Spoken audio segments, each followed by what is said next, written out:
Bila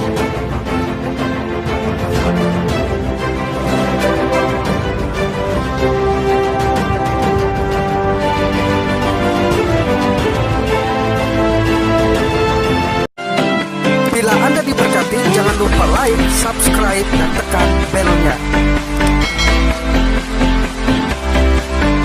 Berjumpa kembali dengan saya, Sam, teolog Protestan Karismatik. Pertama, izinkan saya menyapa saudara dengan salam kiranya kasih karunia damai sejahtera dari Allah Bapa dan Tuhan kita Yesus Kristus dan persekutuan Roh Kudus menyertai kita semua. Kedua, bertepatan dengan perayaan Paskah tahun 2020 hari ini, saya mengucapkan selamat merayakan Paskah di rumah masing-masing bagi saudara di mana saja berada.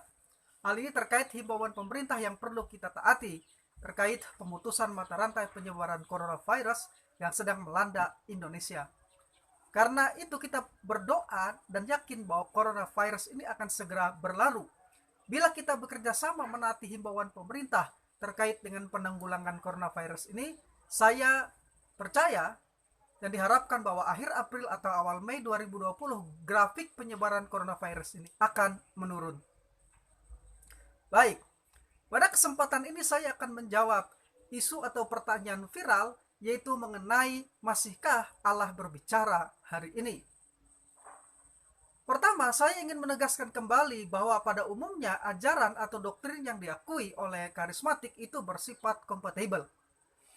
Artinya selaras dengan semua ajaran dan keyakinan Protestan, Ortodoks, dan Injili konservatif, serta gereja-gereja arus utama lainnya. Hal ini sudah pernah saya jelaskan di dalam video YouTube saya yang berjudul Mengenal Doktrin Karismatik Normatif di BFM Channel.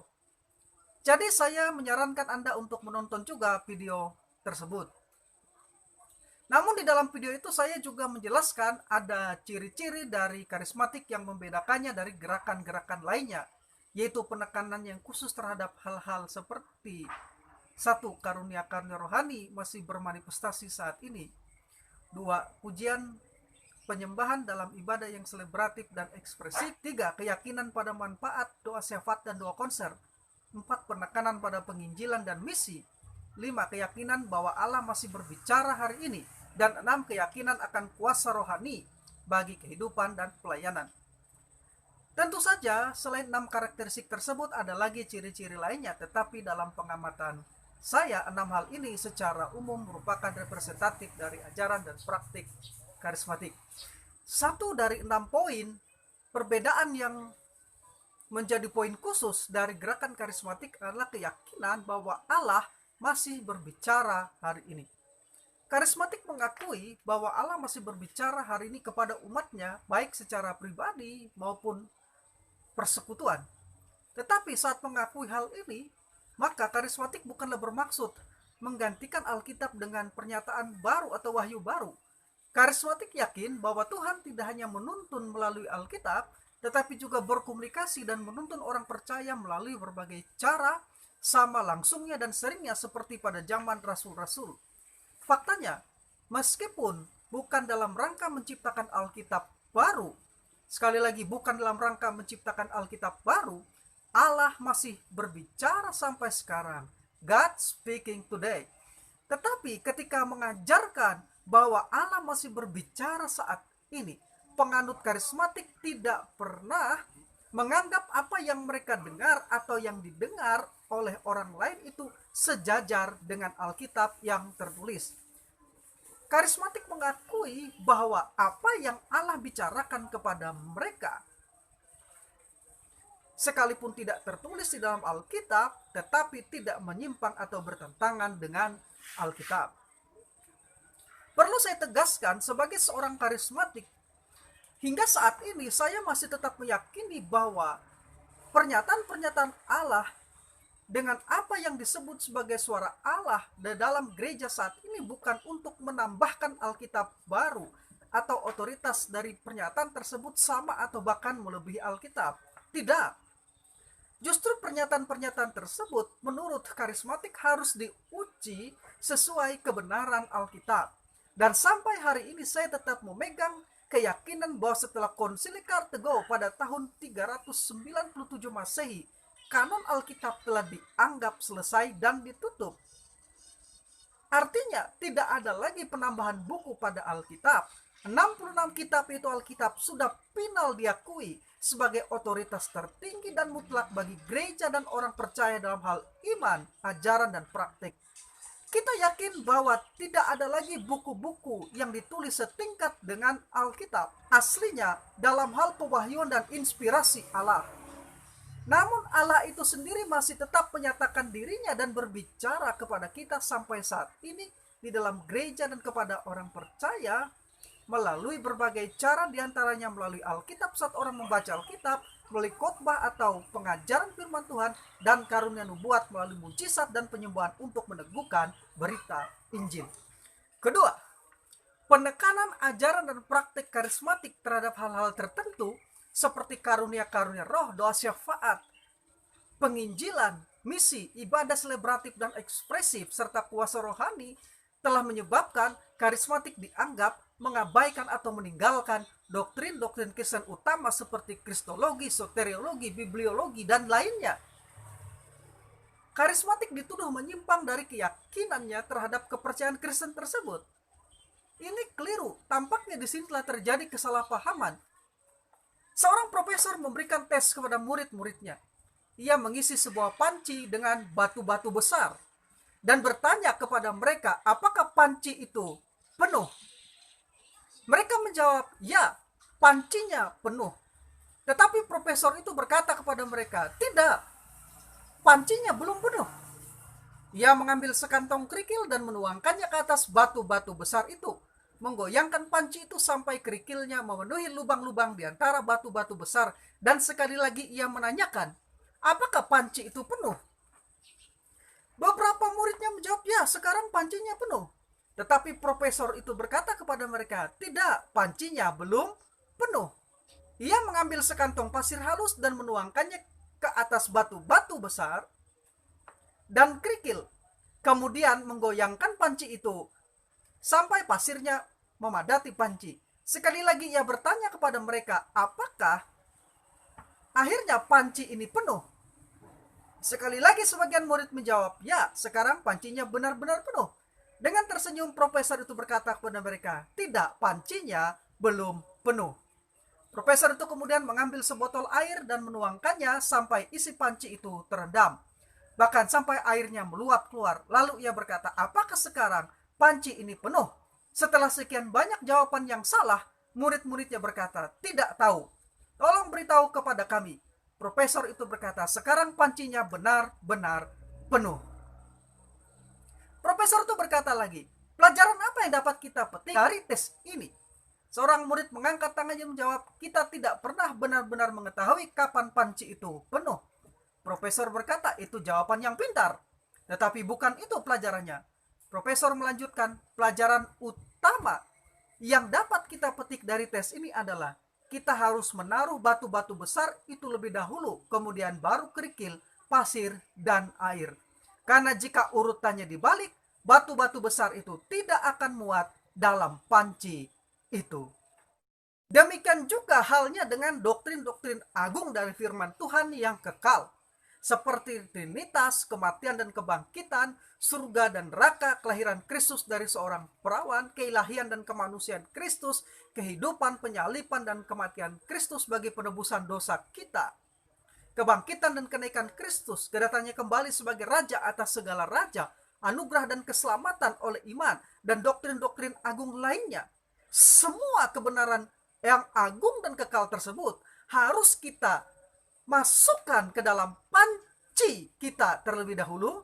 Jika tidak, semua itu tidak akan mendapat tempat di dalam kita. Dan untuk mendapatkan kepenuhan dari Allah, tentu saja kita juga membutuhkan kerikil, pasir, dan air. Tetapi pertama-tama kita perlu menaruh batu penjuru yang besar dalam panci kita itu. Jadi, gerakan baru dan gelombang baru dari Roh Kudus dalam beberapa dasawarsa terakhir ini, dalam pandangan karismatik, bukan merupakan pengabaian terhadap doktrin-doktrin dasar dari kepercayaan Kristen. Tidak. Apalagi membuangnya, tidak sama sekali.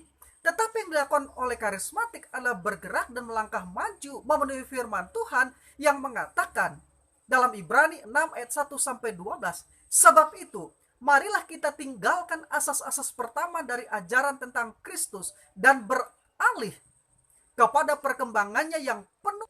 Janganlah kita meletakkan lagi dasar pertobatan dari perbuatan-perbuatan yang sia-sia dan dasar kepercayaan kepada Allah, yaitu ajaran tentang pelbagai pembaptisan, penumpangan tangan, kebangkitan orang mati, dan hukuman kekal.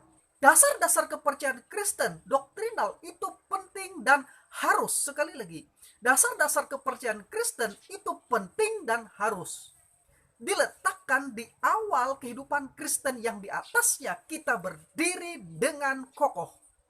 Tetapi kita harus terus bertumbuh dalam kepenuhannya.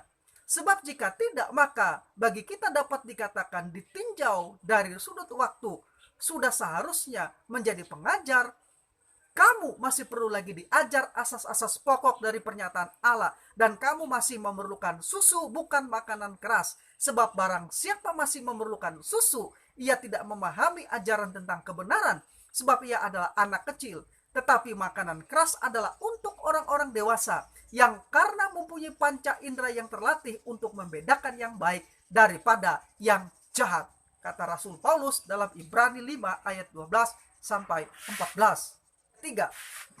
Selanjutnya, saat mengakui bahwa Allah masih berbicara hari ini kepada umatnya sebagai persekutuan maupun pribadi, sama langsungnya dan seringnya seperti pada zaman rasul-rasul, maka karismatik bukanlah bermaksud menggantikan Alkitab dengan pernyataan atau wahyu baru. Karismatik meyakini bahwa Tuhan tidak hanya menuntun melalui Alkitab, tetapi juga berkomunikasi dan menuntun orang-orang percaya melalui berbagai cara. Alkitab menunjukkan cara Allah berkomunikasi dan menuntun orang-orang percaya antara lain, satu, melalui kesaksian batin atau suara batin. Roma 2 ayat 15, Roma 9 ayat 11. 2. Roh Kudus berbicara langsung dengan lembut dan jelas di dalam hati orang percaya.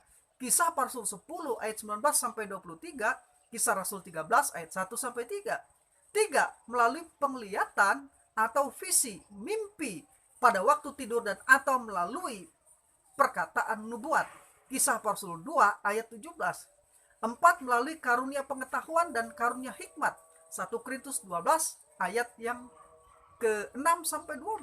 5. Melalui keadaan atau suatu kondisi tertentu yang dialami orang percaya. 6. Allah menuntun melalui Alkitab. Roh Kudus bisa mengingatkan orang percaya mengenai ayat-ayat tertentu dari Alkitab, atau Roh Kudus berkomunikasi ketika orang percaya sedang membaca bagian tertentu dari Alkitab atau sedang mendengar bagian tertentu dari Alkitab. Hal ini disebut firman Rema oleh kaum karismatik. Stanley M. Burgess, profesor bidang studi agama di Southwest Missouri State University, telah mengamati dan menjelaskan sebagai berikut. Penekanan penganut sesasionisme bahwa karunia-karunia Roh Kudus yang nyata dalam gereja abad pertama tidak perlu dan tidak juga berfungsi lagi setelah kanon perjanjian baru selesai telah terbukti banyak memberikan pengaruh hingga saat ini. Wakil dari pendapat ini adalah almarhum Benjamin B. Warfield, profesor teologi di Princeton, yang mengatakan bahwa karunia-karunia yang ajaib dari Roh Kudus telah padam bersamaan dengan meninggalnya para rasul. Dan karunia-karunia itu tidak diperlukan lagi sebab kanon Alkitab sudah rampung. Pandangan Warfield ini adalah representasi dari kelompok sesasionisme sampai saat ini. Warfield terutama menentang atau memusuhi orang-orang yang mengakui adanya karunia-karunia rohani yang istimewa. Ia merasa bahwa mereka ini menggantikan kesempurnaan Alkitab dengan keagamaan yang subjektif. Pandangan sesasionisme ini masih bergema hingga saat ini dan sekarang ditujukan pada pelayanan mujizat, penyembuhan, bahasa roh, nubuat, dan pelayanan berdasarkan karunia-karunia rohani dari gereja-gereja karismatik dan pentakostal tentunya, dan gerakan gelombang ketiga dari kaum Injili saat ini. para penganut sesasionisme menyatakan bahwa karunia rohani kurang berhubungan dengan Injil atau kurang penting bagi pemberitaan Injil. Mereka bersikeras bahwa karunia-karunia mujizat penyembuhan dan karunia-karunia lainnya sudah berhenti pada atau menjelang akhir abad pertama. Ini berlawanan atau bertentangan dengan keyakinan karismatik bahwa karunia rohani masih berlanjut sampai hari dan Allah masih berbicara sampai hari ini. Keempat, faktanya meskipun bukan dalam rangka menciptakan Alkitab baru, Roh Kudus masih terus berbicara sampai sekarang. Saat ini sudah banyak teolog, pakar Alkitab, dan pemimpin Kristen terkejut saat menyadari bahwa ternyata Roh Kudus masih berbicara kepada kita secara adikodrati atau secara supranatural. Sebagai contoh, Jack Deere adalah seorang sarjana filsafat lulusan dari University Christian Texas pada tahun 1971. Kemudian melanjutkan studi ke Dallas Theological Seminary atau DTS yang berkonsentrasi dalam bidang Alkitab berbahasa Yunani dan Ibrani dan mendapat gelar magister dan doktor teologi dari DTS. Pada tahun 1976, ia diundang untuk bergabung dengan DTS, mengajar bahasa Ibrani dan Perjanjian Lama sebagai guru besar atau profesor di sana. Pada tahun 1986, menyelidiki ulang menyeluruh terhadap Alkitab, Profesor Jack Deere mengubah pandangannya yang sesasionis tentang karunia Roh Kudus menjadi percaya bahwa karunia Roh Kudus itu masih ada sampai hari ini dan bahwa Allah masih berbicara sampai hari ini. Karena perubahan sudut pandang ini, maka pada akhir tahun 1987, Profesor Jack Deere harus meninggalkan Dallas Theological Seminary karena mengajarkan bahwa Allah masih berbicara hari ini dan karunia Roh Kudus masih berlaku sampai saat ini. Jack Deere menulis 2 buku yang berjudul Surprised by the Power of the Spirit dan buku lainnya yang berjudul Surprised by the Voice of God. Dalam buku tersebut, Jack Deere meredam berbagai argumentasi alkitabiah, teologis, historis, dan epistemologis yang dikemukakan untuk menyangkal bahwa Tuhan masih saja berbicara dan bahwa kita dapat mendengar suaranya sampai sekarang. Namun pada awalnya, guru besar bahasa Ibrani dan pakar teologi Perjanjian Lama dari Dallas Theological Seminary ini tidak percaya dan bahkan menyebut perihal mendengar suara Tuhan itu sebagai epistemologi yang berbahaya. Tetapi kemudian mengubah pandangannya tersebut dan yakin bahwa Allah masih berbicara hari ini. Jack Deere menyimpulkan demikian. Setelah melalui berbagai pengalaman dan sekian tahun lamanya mengadakan studi mendalam mengenai persoalan apakah Allah masih berbicara sekarang, saya yakin, katanya, saya yakin betul bahwa di luar Alkitab Tuhan masih berbicara terus, namun tidak pernah bertentangan dengan Alkitab. Saya ulangi bagian akhir dari kalimat Jack Deere. Saya yakin betul bahwa di luar Alkitab Tuhan masih berbicara terus, namun tidak pernah bertentangan dengan Alkitab. Kelima, ketika mengajarkan bahwa Allah masih berbicara saat ini, penganut karismatik tidak pernah menganggap apa yang mereka dengar atau yang didengar oleh orang lain itu sejajar dengan Alkitab yang tertulis. Ilustrasi berikut ini berguna dalam menjelaskan bahwa Allah telah memberikan Alkitab, tetapi ia masih berbicara sampai saat ini. Sebagai seorang pemimpin di gereja lokal, saya memberikan pedoman tertulis yang berisi peraturan dan berbagai petunjuk yang lengkap bagi kebutuhan organisasi gereja yang saya pimpin.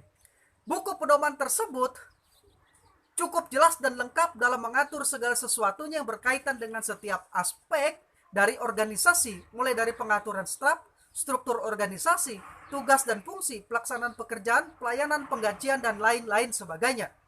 Tetapi dengan adanya buku pedoman yang sudah cukup lengkap tersebut, bukan berarti saya harus berhenti berkomunikasi dan berbicara. Buku pedoman tersebut bukan untuk membungkam mulut saya, tetapi untuk membantu seluruh staf dalam melaksanakan program dan kegiatan organisasi kami. Seluruh pembicaraan yang berkaitan dengan organisasi tidak boleh menyimpang dari pedoman yang telah dituangkan dalam buku pedoman tersebut. Demikian juga halnya dengan Allah. Ia telah menyatakan dirinya berbicara dan memberikan Alkitab sebagai buku pedoman bagi kita. Buku pedoman tersebut tidak diberikan dengan maksud supaya Allah bungkam, berhenti berkomunikasi, dan berhenti berbicara kepada kita. Tidak. Alkitab tidaklah mungkin bisa membungkus Allah yang tidak terbatas itu. Ketika Yesus datang ke dunia, Yohanes menulis biografi hidupnya, tetapi apa yang Yohanes akhirnya katakan adalah masih banyak hal-hal lain lagi yang diperbuat oleh Yesus. Tetapi jikalau semuanya itu harus ditulis satu persatu, maka agaknya dunia ini tidak dapat memuat semua kitab yang harus ditulis itu. Yohanes pasal yang ke-21 ayat 25. Tetapi harus diingat bahwa apa yang Allah bicarakan kepada kita sekalipun tidak tertulis dalam Alkitab, tidaklah menyimpang atau bertentangan dengan Alkitab.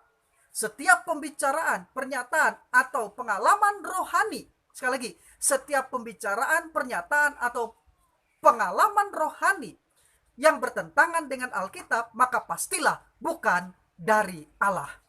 Teman saya Pangeran Manurung, seorang teolog Indonesia yang muda dan berbakat, seorang doktor teologi lulusan dari Sekolah Tinggi Teologi Injili Indonesia Surabaya dan dosen di sana.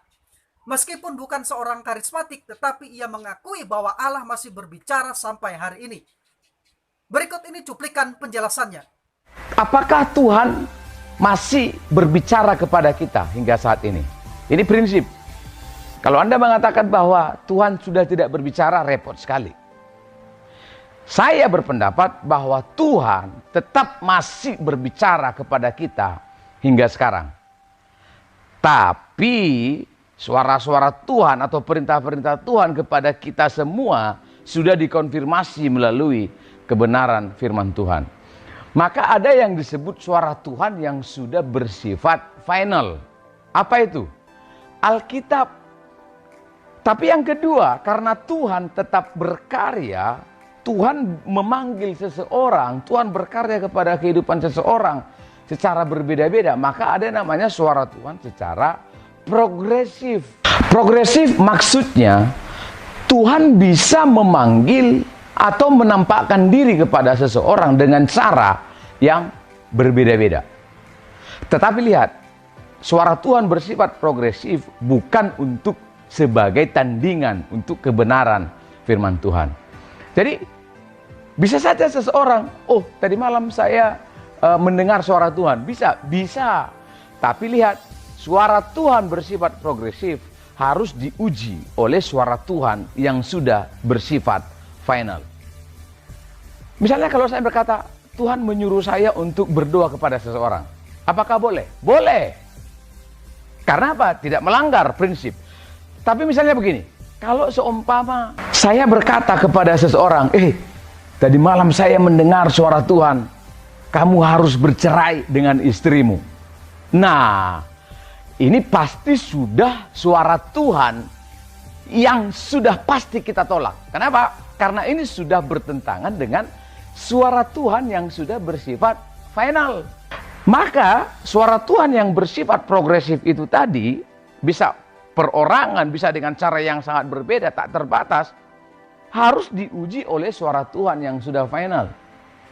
Maka apa saja pendapat pendeta, hamba Tuhan, apa saja suara dari pengkhotbah harus kita uji berdasarkan suara Tuhan yang sudah bersifat final.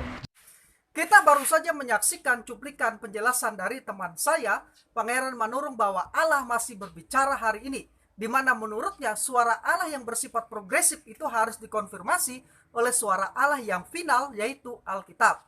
Saya pikir maksudnya sama dengan yang saya ajarkan, bahwa Allah masih berbicara hari dan kita tidak dapat membungkam Allah atau menghentikan dia berbicara dengan pandangan teologi yang bersifat sesasionisme itu.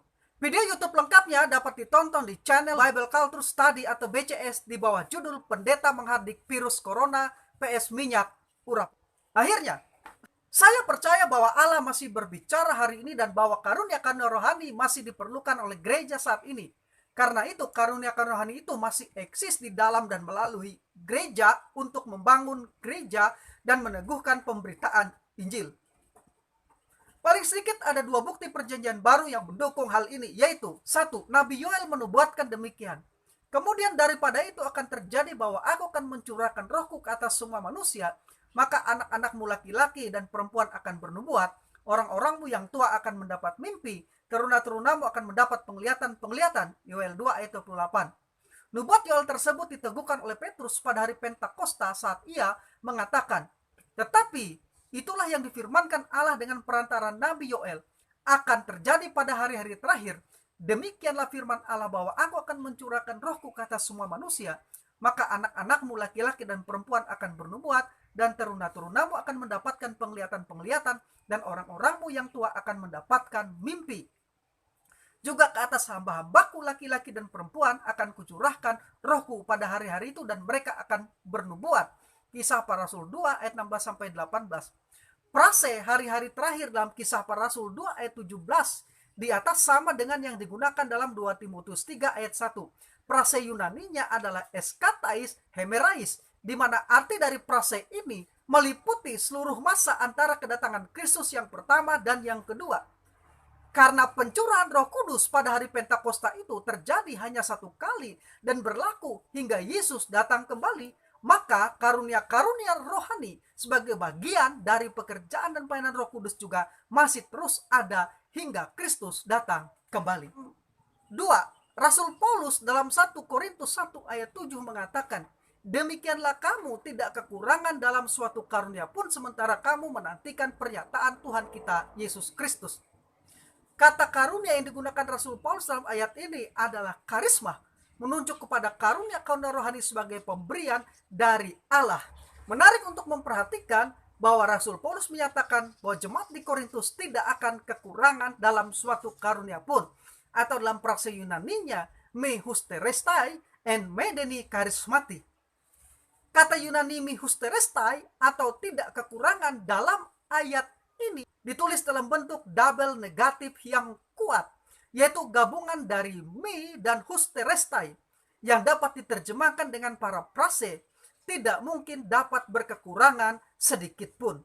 Seluruh karunia rohani telah dilimpahkan oleh Allah kepada jemaat di Korintus, dan mereka tidak mungkin akan kekurangan sedikit pun dari seluruh karunia rohani itu dengan rentang waktu hingga apokalipsin, tau korio hemon ioso Kristou, atau pernyataan Tuhan Yesus Kristus. Kata Yunani apokalipsin yang diterjemahkan dengan pernyataan menunjuk kepada kedatangan Kristus yang kedua kali. Jadi berdasarkan ayat ini kita mendapatkan pernyataan Alkitab melalui Rasul Paulus bahwa kita masih mengharapkan seluruh karunia-karunia rohani termasuk bahasa roh, nubuat, mujizat, dan kesembuhan masih tetap ada sampai kepada kedatangan Kristus yang kedua kali.